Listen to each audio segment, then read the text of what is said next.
The New Age is by far the least understood and most seductive new religious movement sweeping the Western world. Eastern mystics are gaining unheard-of acceptance among even the most sophisticated adherents. Advanced New Age techniques can be found in schools, corporations, the entertainment industry, 12-step recovery programs, leisure activities, and within the Church of Jesus Christ. Not the apostate worldly church organizations, but incredibly within the sincere, Bible-believing, born-again church. The New Age concept of God takes several forms.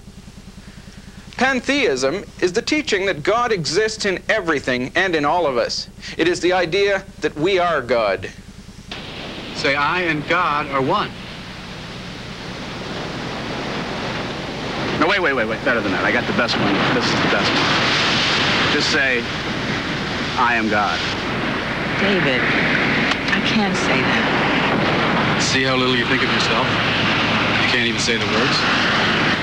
I am. Look, if I'm God, what does that make you?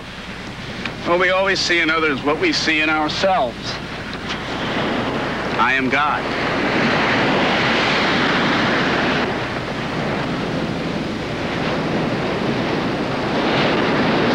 I am God. I am God. I am God. I am God. Reincarnation is another major teaching, which holds that the human experience is continually recycled. In this view, we live, we die, and we return, over and over in various forms, which are determined by our behavior in the previous life. The New Age movement is really little more than the belief that we can build on a new age here on this earth. The teaching here is that we don't need a new heaven and a new earth from God. We can build our own by our own effort. This type of teaching is not confined to back rooms or sideshows anymore.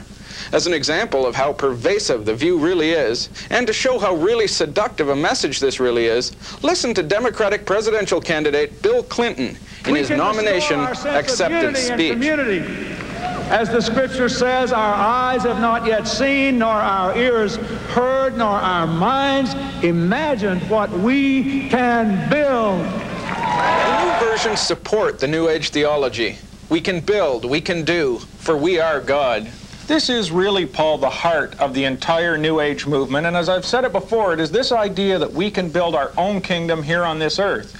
And it's amazing how the New Age movement is in direct contradiction to Scripture. As much as it sounds so very good, it is really a contradiction of what the Bible has to say. Let me give you an example. Bill Clinton's speech sounds so good. You know, he said, eye hath not seen, ear hath not heard, the things that we can build. Boy, that's very motivational. But that's not what the Scripture says at all. The Scripture says in 1 Corinthians chapter 2, eye hath not seen, ear hath not heard, neither has it entered into the heart of man the things that God has prepared for those that love him. He's taken it right out of context and says, look what we can do, but the Scripture says, no, these are the things that God can do for us, that he has prepared. You know, another New Age teaching that we pointed out here is reincarnation, which says we just keep coming back. You know, if you don't get it right in this lifetime, you can come back in the next lifetime. The Scripture once again says, no, it is appointed unto man once to die, and after that the judgment. These are teachings, once again, that sound so very good, but they are setting man up for a deception, whereby mankind will say, look, I am a little God. I have the power within myself to help establish this kingdom on earth, and that we will now build our own millennium without Jesus Christ to rule over us. Sounds so good, but it's the gospel of Antichrist.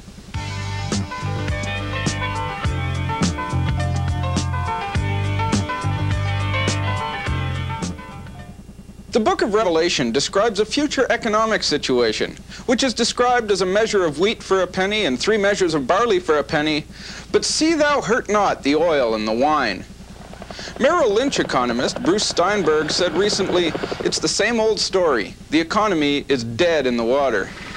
In the poorest showing since last March, the U.S. government reported the total trade deficit has tripled to $17.8 billion in the last quarter. This is the worst showing in 2.5 years. Overseas, economies are also suffering, closing the door to U.S. hopes for a strong showing in sales of American products abroad. The economic picture in the U.S. is a mirror image of the situation throughout the industrialized world. Multinational corporations now are a worldwide activity.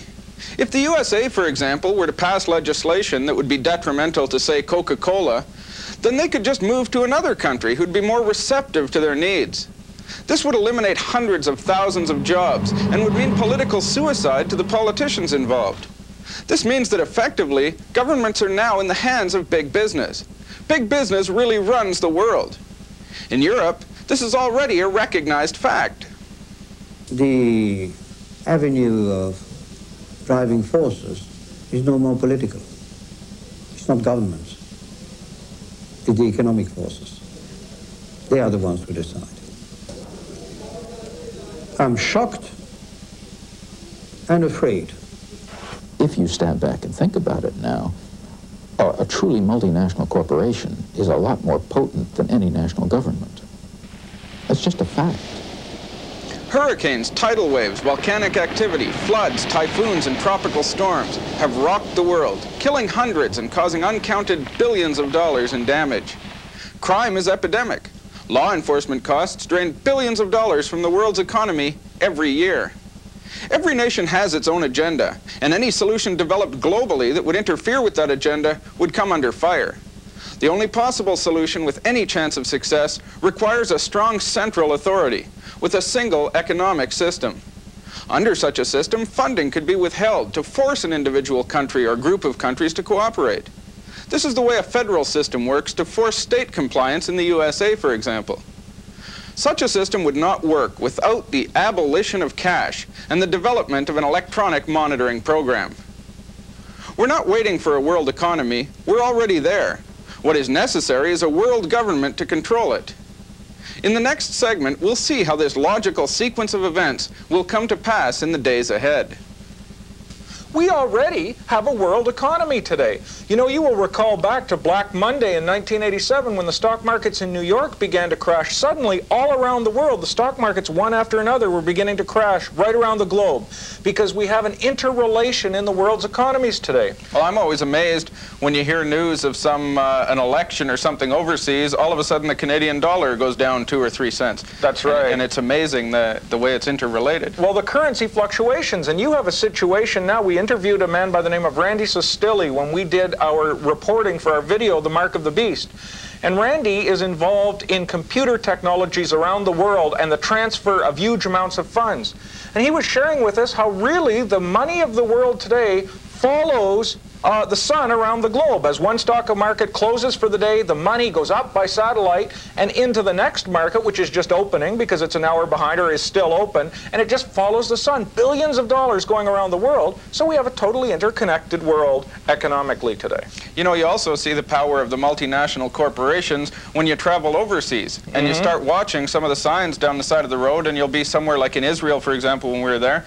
The first 4 signs, you can't read them because they're written in Hebrew. Then all of a sudden there's the Golden Arches, and there's McDonald's, there's Hertz Rent-A-Car. Right, Fujifilm was in all of the countries. A lot of these companies are completely multinational. In fact, in Egypt, if you look at the pyramids, any pictures you've probably ever seen, of them, it looks like they're in the middle of the desert. Right.